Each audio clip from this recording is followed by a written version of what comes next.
കരിപ്പൂർ വിമാനത്താവള പരിസരത്ത് നിന്നും ഹൈബ്രിഡ് കഞ്ചാവ് പിടികൂടിയ കേസിൽ ഒരാൾ പിടിയിൽ. വേങ്ങര സ്വദേശി സെയ്ദ് ഹുസൈൻ കോയത്തങ്ങളാണ് പിടിയിലായത്. മാനവസേന വെൽഫെയർ സൊസൈറ്റിയുടെ ഭരത് ഗോപി പുരസ്കാരം നടൻ സലീം കുമാറിന്. ഓഗസ്റ്റ് 15-ന് ആറ്റിങ്ങലിൽ നടക്കുന്ന വാർഷികാഘോഷ ചടങ്ങിൽ പുരസ്കാരം സമ്മാനിക്കും.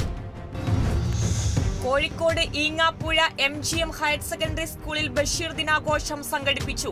പരിപാടി സംഘടിപ്പിച്ചത് വൈക്കം മുഹമ്മദ് ബഷീറിനെയും കൃതികളെയും പരിചയപ്പെടുത്തുന്ന ലക്ഷ്യത്തോടെ. മലയാള അധ്യാപകൻ ഷിജു ബഷീറിന്റെ വേഷമണിഞ്ഞ് പാത്തുമ്മയോടൊപ്പം ആടുമായി കുട്ടികൾക്കിടയിലെത്തിയത് കൗതുകമുണർത്തി.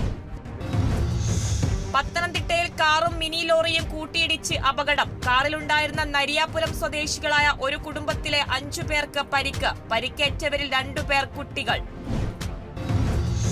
കോട്ടയം KSRTC ബസ് സ്റ്റാൻഡിൽ നിർത്തിയിട്ടിരുന്ന ബസ് തനിയെ പിന്നിലേക്ക് നീങ്ങി മതിലിടിച്ച് തകർത്തു. തകർന്നത് റോഡിന് എതിർവശത്തുള്ള പ്രസ് ക്ലബിന്റെയും PWD കെട്ടിടത്തിന്റെയും ഗേറ്റും മതിലും. പുലർച്ചെ വാഹനങ്ങളും വഴിയാത്രക്കാരും കുറവായതിനാൽ ദുരന്തം ഒഴിവായി.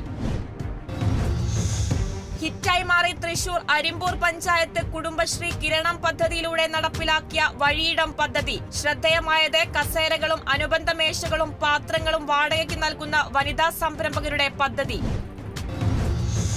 കൊല്ലം ശൂരനാട് വടക്ക് ഗ്രാമപഞ്ചായത്ത് 12-ാം വാർഡിൽ അംഗപരിമിതർക്കുള്ള പെട്ടിക്കടയുടെ ഉദ്ഘാടനവും താക്കോൽ കൈമാറ്റവും നടത്തി. പെട്ടിക്കട അനുവദിച്ചത് 2023-2024 വർഷത്തെ വാർഷിക പദ്ധതിയിൽ ഉൾപ്പെടുത്തി. ഉദ്ഘാടനം പഞ്ചായത്ത് പ്രസിഡന്റ് S. ശ്രീകുമാർ നിർവഹിച്ചു.